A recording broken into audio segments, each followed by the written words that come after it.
It's Monday the 29th of June 2020. This afternoon I'm talking to Margaret Weir. Margaret grew up in Bellevue, schooled in Midland and worked for the Shire Swan, City of Swan for 42 years. Welcome Margaret, can you tell me when you were born and where? Thank you, Don. I was born in West Midland at the old Beaufort Hospital on the corner of Bailey and Harper Street. It was later called the Edgar Reed Hospital, and it was the hospital in Midland until St Andrews was built in Midland in Shire Street, and also then Swan Districts Hospital out at Middle Swan. So from the day you went home, Mum and Dad took you home, where were you living then? My parents were married in Midland, and at age 26 Dad built Mum a beautiful old brick home in Bellevue in Blackburn Street. They lived there all their life, and that's where I was taken home to. So you had brothers and sisters? Yes, I have an older sister Helen and a younger sister Jan. And so from your first recollections of growing up in Bellevue, what can you kind of remember of how big Bellevue was and the thing that struck you the most? In Bellevue, as a young girl, I remember at home when bread was delivered and milk was delivered, a young girl down the road used to pinch all the middle out of the bread before we could quickly get it into our homes. Also, a big event was the bean bus that brought all the groceries to the women because they didn't have cars to drive to Midland. And then, of course, my first day going to Bellevue Primary School, which I thought was huge and is rather small now. It's in Clayton Street, Bellevue. It's heritage listed and it's now forming part of a retirement village that's just been completed. It was lots of fun going to the school, especially we had to cross the old railway bridge, and of course it was fun throwing our lunch boxes down the old wooden stairs. Also on the way to school there was two big clay holes that overflowed in the winter months, and it was great fun to of course get into the drains, and we used to try to catch fish and get wet. But the great part was when we got to school, our teacher used to let us sit at the front right near the big open wood fire, which we loved. Was that school like grades 1 to 7, or were there different classes mixed in to each classroom? No, it was I suppose a small school. There was maybe 25 children only, and my sister's class only had a group of about 7. We were a small school, and we all had our own classes. Our friends had to leave because Kungamaya School was built, and that was a sad time when we lost lots of our classmates, and I think the classes even became smaller. So what other, did you have school sports days? We did. We loved sport. We had good sports teachers, and we used to play against other primary schools. We used to go in a small bus, played netball, and also I remember playing softball against other schools. We had a great playground at the school, and there was also the old Bellevue Oval, which was in Wilkins Street, and that's where we all went. We had many carnivals and sports day, and the highlight was if we got into a team, and we all went to the Subiaco Oval for the intra-school sports day. Right. Do you ever remember swimming in those clay holes at Bellevue? No, we were always told not to go near them. There was a lot of quicksand around the edges of these clay holes, and sadly one young boy in our time got stuck in the quicksand and he died. So our parents made sure that we sort of tried never to go near the clay holes. Off limits. And what about your dad was a pretty good shooter, you told me. Yes, my dad had 4 beautiful guns, and of course had to be handed in when the recall of double-barreled guns were required. But he used to take us out. Sunday afternoon was with Mum and Dad in the old Vanguard, and we used to go out to the bush land somewhere in the forest close by, and Dad would teach us girls shooting. He'd put the rifles up on a piece of tree stump that we could rest it on because they were too heavy for us. So we all became really good shots, and Mum and Dad had many trophies from when they belonged to the Bushmead rifle range. And on the other side of the highway was the racecourse. Did you ever get across there? We only on a Monday. We were never taken to watch the races. It was sort of something that was not for children, I think, in those days. And but it was a beautiful grandstand, a lovely wooden grandstand, and it was a hive of activity on a Saturday when the races were on. But on the Monday, we used to go with my mum, and to our horror, I imagine, and we used to have to collect all the horse manure for my dad's garden. He had a beautiful veggie garden and beautiful roses. Amazing. You mentioned earlier about the beam bus service, providing a service to the ladies for shopping. How did Mum order her shopping, and how did she go about getting foodstuffs and shopping supplies, or did she ever get into Midland to do it? My mum rode a bike, and she used to ride very often to her mother, still in Harper Street, West Midland, to look after her, and that was the only way. My dad did have a car, but he was at work, so he could never drive her.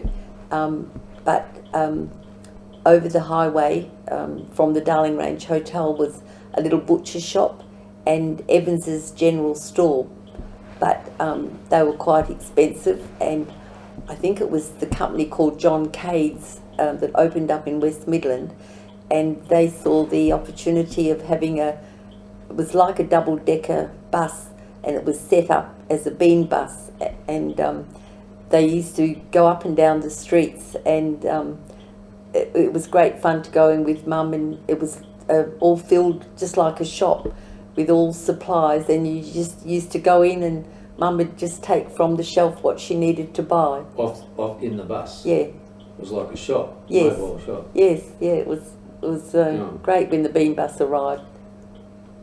So you were telling me about your grandfather, your mum's dad, in Harper Street, because in those early years it wouldn't have been very populated, so you were telling me about what he did in that area.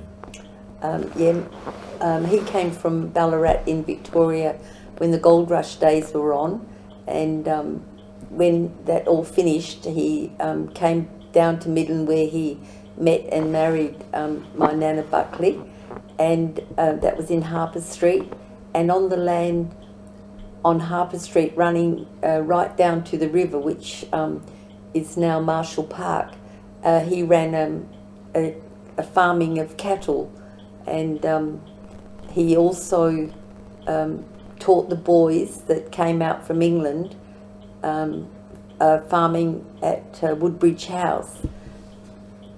Right, that was near Governor Stirling. Yes, beautiful heritage place now. So as time goes past, your days in primary school finish. What was that, up to year 7? You went to Bellevue Primary up to year 7? Yes, we went to Bellevue Primary School in year 7. It was a great school with many concerts being held at the old Bellevue Hall. and we then had to move, and I was rather sad. My friends went to Governor Stirling, but my parents sent me to the St. Bridget's convent, the actual same convent that my mother went to school at when she was young. In Midland. And how did you get to school? We had bikes. We used to ride sometimes, but there was a bus, and many times I was never ready and I missed the bus. And I remember one day running to catch the bus, and the bus just left, and a little old man in a little old black car stopped and said, "Would you like a ride? I see you've missed the bus." And I hopped in, and later on when I told my mum, she said, "Don't you ever do that again." Yeah, so you're in school uniform. Yes. And this is on Great Eastern Highway. Yes, so you wouldn't do that now.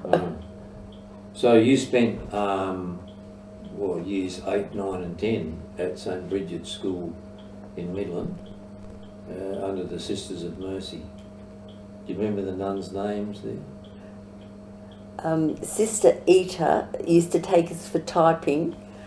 She was a sort of a cranky old nun that hit us on the shoulders if we looked at our keys, and we had Sister Frances that taught us music. She used to swish up and down and tell me I was backward because I couldn't keep my fingers on the right keys. But then we had Sister Michael. She was a sister that was taught everybody so well and getting them through their junior. Everybody loved Sister Michael, but she was very strict, and it was hard to get a little grin out of her. So St. Bridget's in those days was an all-girls school? Yes, it was. Did you ever interact with the boys? It was a great time when we could get together with the boys from La Salle College. This was mostly, we had a school dance, and we used to be lined up and march down to La Salle. The boys were already in a circle, and we had to march round, stop, and whoever was there was our partner. And we were taught the barn dance and the waltz and the quick step, and of course then it was the night of the school dance at the beautiful old Midland Town Hall, which was much looked forward to. Did they have school concerts? Did you have a concert? No, the St. Bridget's convent was rather small, and with the nuns never been allowed really to go out. We never had concerts, or the main thing that we had was our netball, and we played at Harper Park, but the nuns made us girls report to the convent on Saturday half an hour before the match started at Harper Street, and we had to kneel and make sure that our hemline was only 4 inches above our knee.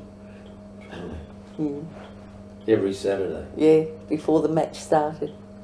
Who was your coach? Did you have were the nuns coaches? Yes, the nuns used to train us on during the week on the netball court, but of course the nuns were never allowed at the Harper Park, where they were never allowed out, only in twos to visit people at home. So we just had to manage ourselves when we went to play. God. So how did you find school, like getting through year 10? School was, I really enjoyed, I loved school, and we used to have maths before school, and of course this was a little bit of an opportunity to see the boys, so we used to ride our bikes there to maths at 7 o'clock, but we actually started school at 8 in the morning and through till 5 at night, and we used to have to go Saturday morning from 9 till 3. So we really did well at school. We all passed our juniors. They were happy years. I loved school. So you get through your junior, successfully, and then you got to look for the job. So where was your first job, and how did you come to get that? My first job, I was supposed to go and visit Mr. Retallick at Freecorns because my sister Helen had already had a job there 2 years earlier, and my mum sent me.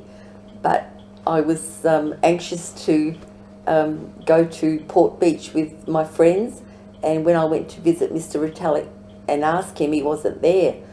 But I didn't worry, I was off with my friends. So on the Monday when I was to front up for my job, which my mum sent me off to, I was like a little bit anxious because I didn't really have a job. But I just fronted up and saw Mr. Retallick and said, "Oh, Mr. Retallick, I've come to work." And I said, "My sister Helen worked here and you said I could have a job." He said, "Oh, did I?" He said, well, you better go down," he said, "and work with Liz in baby wear." And that's what I did for the first 6 weeks of my working life, which I really loved there. And I was really sad to leave when I got my junior results and I'd passed.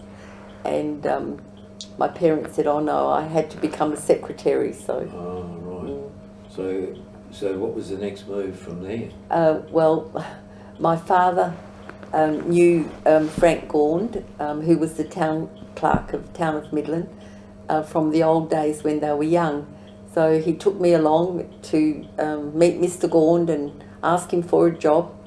And I sat for an exam and I passed. I didn't want to work in Midland, I wanted to work in Perth, but as it was, I got the job and I started in Midland, and I stayed there all the time. It's especially the days that the town hall was just like a family, and we had a wonderful life there. This is the offices directly underneath the town hall clock. Yes. And that's where the Shire Clerk was? Yeah, he was the town clerk, and we had the mayor's parlour up the top under the actual clock queue, and a 3% room, and beautiful balcony in the old town hall. There was actually a solicitor's office up the top near the mayor's parlour, and one lady, her husband traced her where she'd gone to see the solicitor, and he actually stabbed and killed her on the staircase. Oh, you don't know what year that was? No, it was before I started.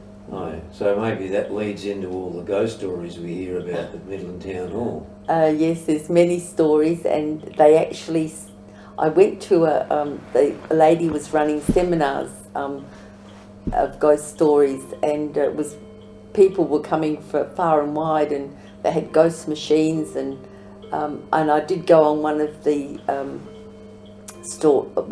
ghost tours, and actually they say that when you came to the balcony, there was a lady and she had a cross, and you didn't go, if you went anywhere near her, she actually screamed, and they said that was the lady that was killed on the balcony. It was interesting, and there's lots of stories about people in the old town hall. There was a Aboriginal boy that they said hadn't passed on, he hadn't been allowed to leave, and he was always on the stage. Yeah, many stories. It was very interesting. Yeah. So, what was the town? Was it the town of Midland, or what did they call it then? Because it's had many names. The local authority in Midland. Yeah. So what was it called then? I think when it was first formed, I think it was called the Helena Roads Board. Right. And then it became the Midland Junction. It was called. It became the, and then it was the town of Midland, because they dropped the junction, because when they used to send telegrams, it cost an extra 1 penny to put junction, and this was told to me by Rush Blight, who was the accountant at the town of Midland.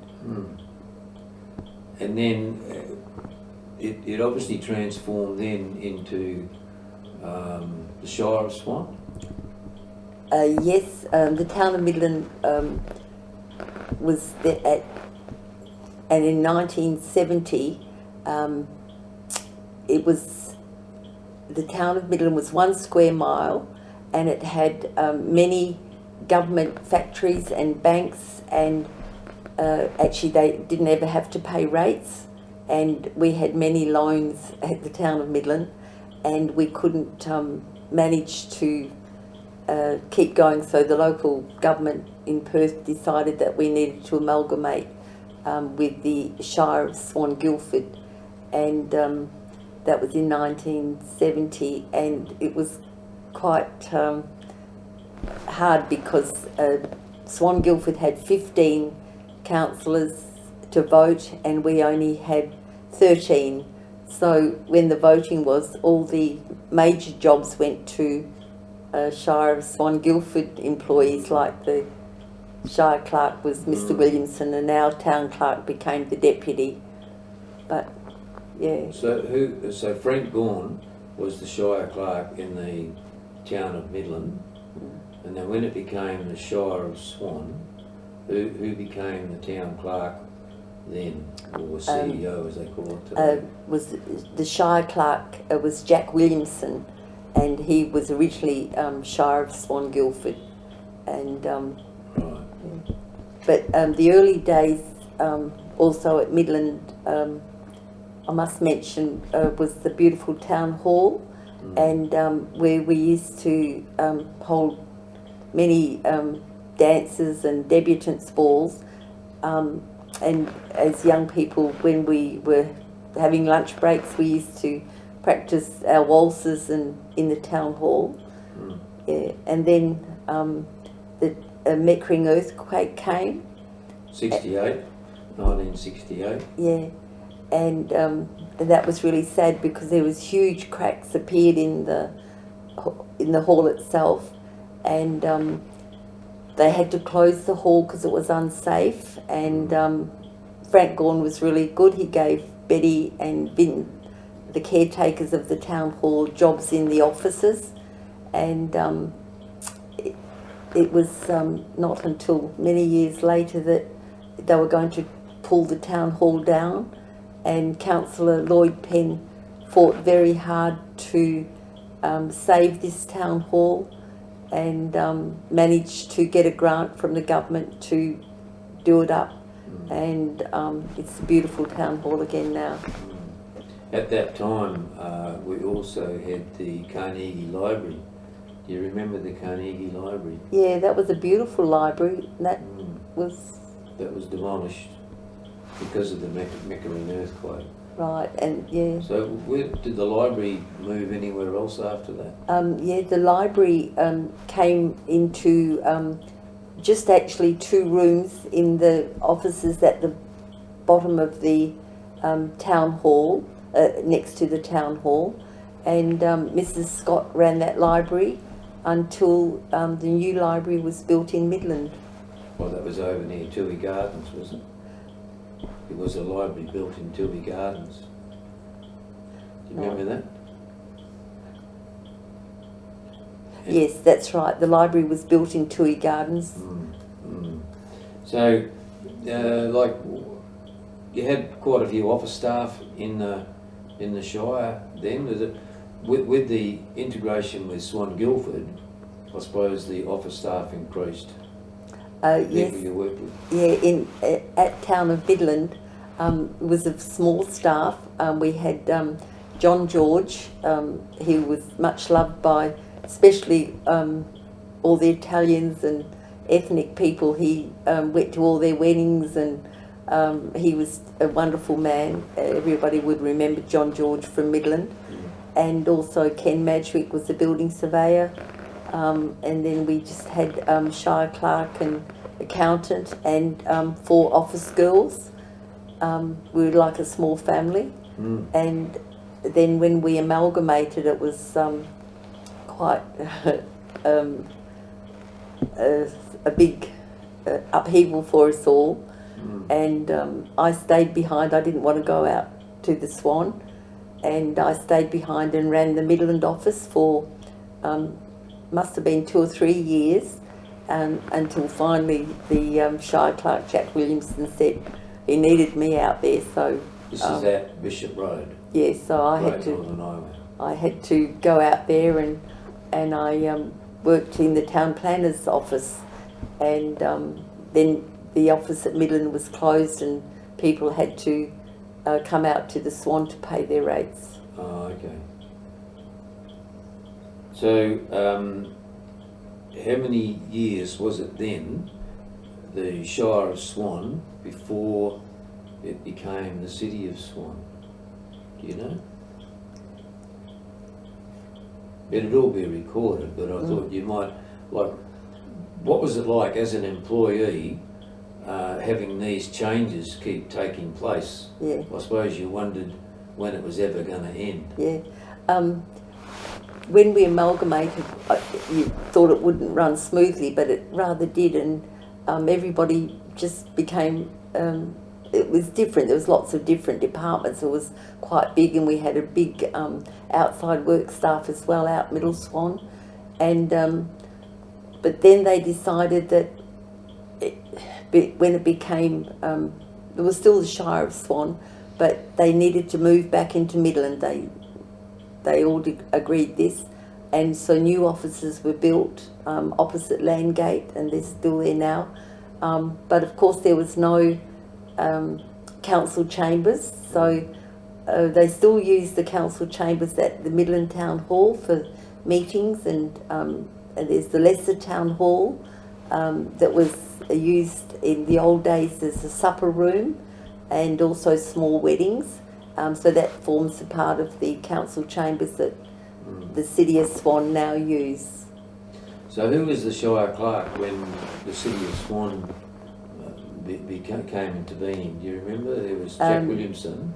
Jack Williamson and Frank Gawn was the town clerk from Midland. Yeah. And then Jack Williamson, he died of a heart attack. And then Frank Gawn became the Shire Clerk, and then he retired, and he'd been all his life at Midland and Swan. That was his life, and he loved the Shire. And Rush Blight took over as the Shire Clerk, and then we had Laurie O'Mara. He came from Shire of Kalamunda. And Laurie O'Mara then went on to be in charge of a Rottnest board, and also I think planning commission as well. And then we had Eric Lumsden, and Eric was wonderful Shire Clerk. Oh, then he was called the CEO, still the Shire. Yeah, there was a transition from Town Clerk to Shire Clerk to CEO. Yeah. Yeah, so I still sort of thought of him as the Shire Clerk, but you know, CEO was the new thing to be. And Eric was still at the Shire when we came back to Midland, and he was there. Was he there when you finished up work? Yes, he was. He was. Wonderful Shire Clerk or CEO, and he was very much cared for the people, and he would always understand if you had a problem, and you could always talk to him. He was very good. And we also had our mayor, that was Charlie Gregorini. Charlie worked for Globe Meats, and I think all the Italians voted Charlie in, and he was the youngest mayor. I think he was only 26 when he became the mayor. And Charlie, with his wife Sandra, attended every function that was possible for him to attend, and he cared about everybody. And I think Eric Lumsden taught him a lot and helped him. He became a major force in local government assisting other shires too when in difficulty, I think. Charlie. Yes, Charlie was sent to the city of Canning when there was problems there, and he was very good with the people, but also with the expert advice from Eric Lumsden. Mm. Yeah. So, do you remember any other mayors of note over the time? Yeah. Well, the mayor that we had when I first started was mayor. He was Bill Calnan. Oh, yeah. I think there was Calnan Hospital in Midland. I think he owned a laundry too. Yeah, in that's Melbourne right. Street. Yes, yeah, and he made a fair bit of money. I think it's a little bit sad to say during the war in the black market. And as young people, we used to wait for our little bonus, which was in those days at the end of the year at Christmas time. He used to come in and give us £2. Is that right? And one year we waited and we were quite upset because he'd been on a trip to Singapore and he bought all these paper umbrellas, which were worth 2 shillings, I think, at the time. And we all got a little umbrella instead of our £2. Oh, right. And the mayoress was Mrs. Cullinan, and she was lovely. Mm. So from Bill Cullen, what other mayors do you recall leading up to Charlie's time? We didn't have a mayor because a mayor could only be from a town or a city. So then when we became back to a shire of Swan, we had a president, and that was Len Marshall from out the Swan, and Len Marshall was well respected and much loved. I can't remember who was after him. No. So out of all it sounds like you're there for 40 odd years, and you had many jobs over that time. Which was your favourite job out of all the jobs that you ever had at the Shire? At Midland, we all shared, we were on front reception and Shire Clerk secretary, or doing rating or doing electoral roles, and we loved working on the elections. That was always a good job to do. I worked in the Rangers department and finance, but I loved really working with the people. So we had customer service officers, and we just helped all the ratepayers. I was commissioner of declarations, and people would come in and I'd sign all their wills, and I just enjoyed my job, more or less helping people. And yeah. So after 42 years, you eventually decided that this was it? Yes.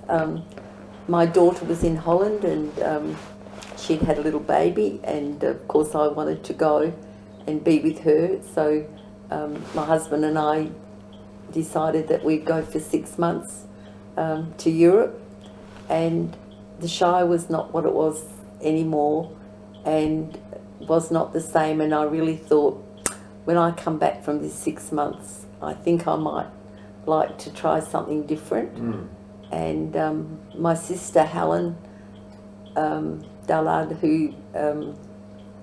whose husband was the president of Mundaring Shire, Ron, she worked and started up Hill Support Group, and she loved going to work, and I thought, she really loves her work. I think I might try and work there when I come back, because the Shire wasn't what it used to be when I was there first. Yeah. And so when I came back, I then went to volunteer at Hill Support Group, which is now called Rise. And you're enjoying your retirement? Yes, I am. Yes, do lots of things, and play tennis and golf and cards, and Trips. enjoy friends. And go on trips? Yes. Well, Margaret, we'll finish it there. It's been great chatting to you today. Thanks very much for your time. Thanks, Don.